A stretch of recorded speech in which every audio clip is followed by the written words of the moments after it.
Finally. Finally. But before we kick off this review, I just have to show the coolest thing that I own, and that is this James Bond collection. Just got it this weekend, yesterday actually, and yeah, I already had rewatched Casino Royale, but I rewatched it again because I need an excuse to watch this. And oh my god. Sorry, this is the coolest thing, like the coolest thing I've ever owned. It makes me want to get more collection packs like this.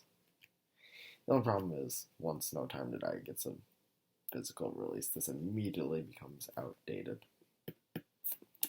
It's fine, because I still think it's really cool. Also, it's cheaper to just get that collection than getting all of them separately. But that being said, let's now get on to the review. Casino Royale is directed by Martin Campbell and stars Daniel Craig, Eva Green, Mads Mikkelsen, Judy Dench, and Jeffrey Wright. I'm so excited.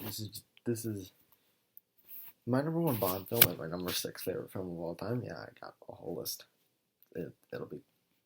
Actually, this list will be coming to you sooner than you think. But yeah, it's one of my favorite Bond movies. We'll get to the one it's tied with soon. But yeah, it's so right that we go from like the worst of Bond to the best of Bond. Feels so good. Ushering in the Daniel Craig era, which after marathoning those 4 movies are my favorite Bond films.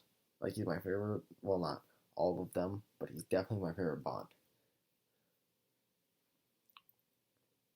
That being said, let's start talking about it. This movie reinvents Bond in a way that matters. Humanization. Movies, and I'm not gonna say that Bond's never been human before, because that's a lie. They've humanized Bond in movies, at least somewhat humanized him in movies like On Her Majesty's Secret Service and License to Kill.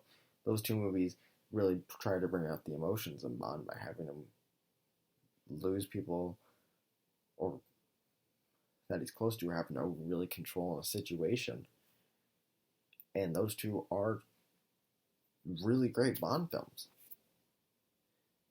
So, and that's just something I love, not just about this movie, but about the Daniel Craig era, is its characterization of Bond and making him a human.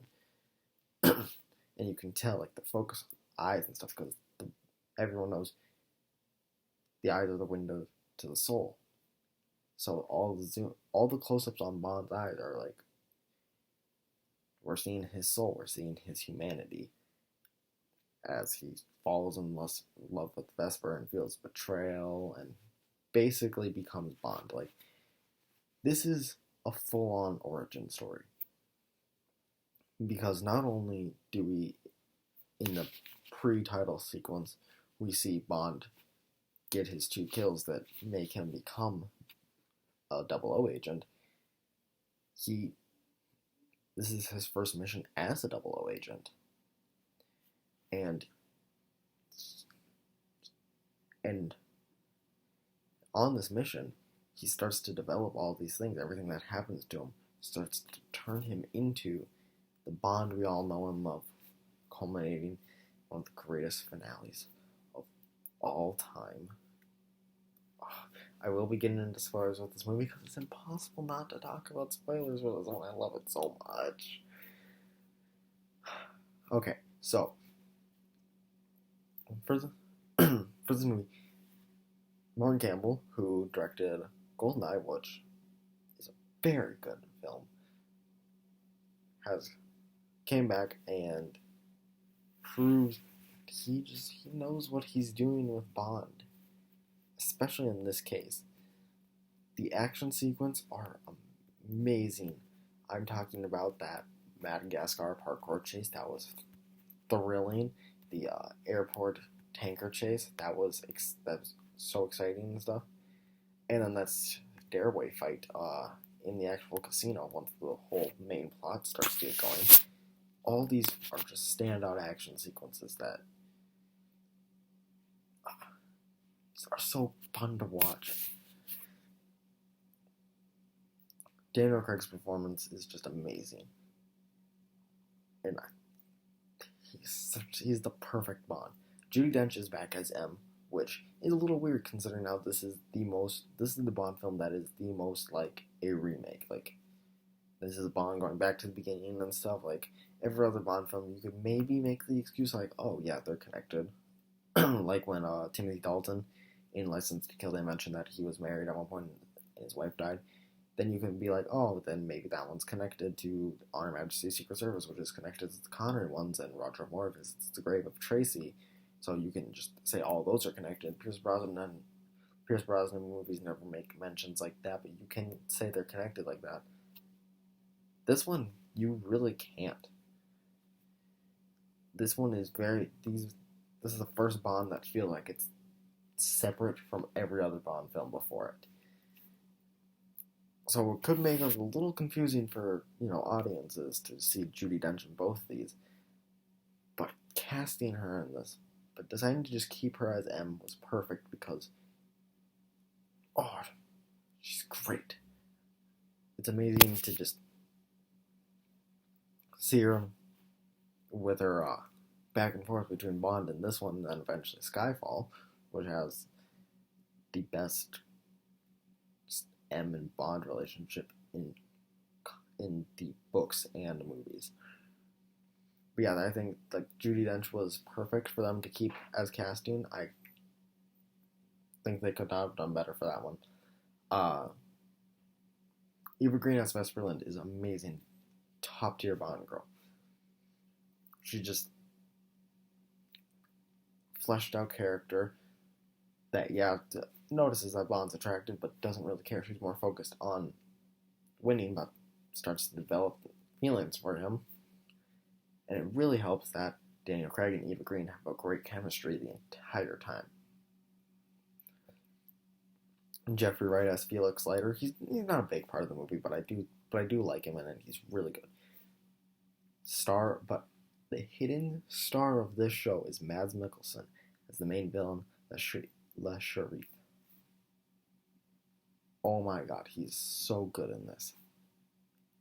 And of course, he's got the classic like Bond villain disfigurement of the weeping blood thing. But just he's so compelling. And he's technically not really the main villain because, like I said, I'm getting into spoilers on this. He's wiped out when there's still a half an hour left of the movie. Now, granted, this is a 2-hour, 20-something minute movie, so he's wiped out an hour and 50 minutes into it, but still, it's really shocking to see. Just the person you believe is the main villain. But up until then, he's amazing. But it wasn't, for me, this wasn't like a Luke Cage Season 1 situation where I'm like, oh, it's great, great. Oh, you just killed the villain. And no, it kept me entertained. People are like, oh, it slows down that part. I never really think so. Like, yeah, definitely, it's not action-packed or anything, but I don't think it's like, it jerks to a halt and you're just going through the motions to the end. Like I said, there's still some interesting stuff with Bond as he recovers, and then there's the relationship, and then there's the final action scene, which leads to the greatest final scene of cinema. So I don't really think it slows down that much. But again, that's just me. I guess I was just entertained the entire time, which, is good. That's what the movie wants to do. The torture scene? Oh my god.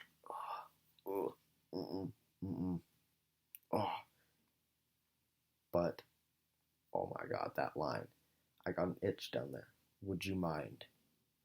And then he starts laughing. He's like, now you're gonna die, having the whole world know you scratched my balls.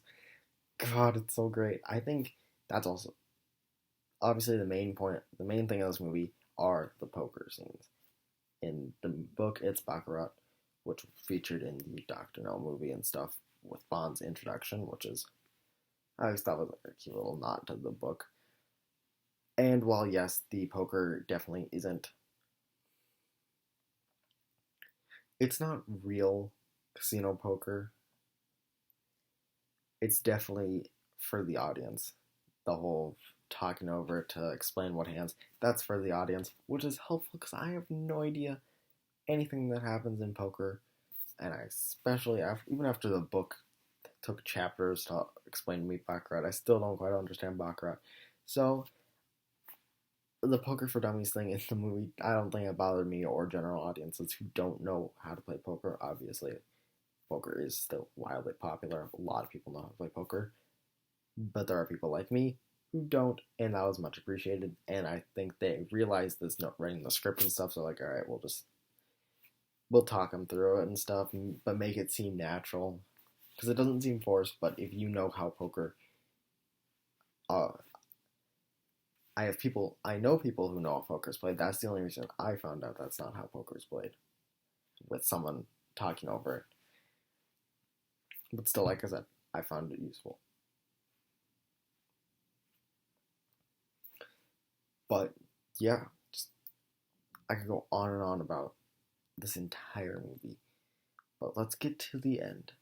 So obviously, if you read the book or seen the movie, you know Vesper is giving the money to Mr. White. Is giving the money to someone named Mr. White, who's part of the Quantum organization, and we find out in the school Quantum of Solace. And Bond sees this as a betrayal. He starts to kill all the guys, and Vesper ends up killing herself. And Bond tries to save her, but fails. And we get this conversation with M about how she loved him and was trading the money for his life so he would live and stuff. And she gave him coordinates and a number for Mr. White and stuff. It was just, it's so interesting to see Bond be so hopeful and falling in love, and then all this betrayal turns him into like this trust no one agent who has no soul. It almost feels like it goes from a movie showing the person's soul to how he became a person without a soul, pretty much. That's really what works for this movie, is showing that evolution, or if you will, de-evolution of a character, becoming the person we all know, but taking away the humanity. So when the final scene, when he shoots Mr. White in the leg, when he finds Mr. White's house and walks up and he says, for the first time in the entire movie, Bond, James Bond, and the theme plays, the James Bond theme plays for the first time in the entire movie. It feels exciting, but at the same time almost sad, because I mean, you get to see he's become James Bond, but also he's become James Bond, the guy who's just an agent with just a motionless husk. I think this movie's an underrated tragedy sometimes, and that's why this movie really works for me. I think it's so compelling with how this story is told, and I think how the remaining movies, and hopefully No Time to Die, picks up and tells the story of a man slowly maybe coming back to how he used to be. I just hope No Time to Die can conclude this 5-part epic saga that has started. And also, I just have to give a quick shout out to the amazing Bond song, You Know My Name. Definitely my favorite Bond song. No competition. You say live and let die. Nope, it's this one. By far the best Bond song. Rest in peace, Chris Cornell. You made a masterpiece. So I am going to give Casino Royale a 100 poker chips out of 100. Have you seen this movie? Tell me what you thought about it in the comments below. Do you like it? And if you like this review, make sure to like and subscribe. This is Jordan from Jordan Reviews. Signing off.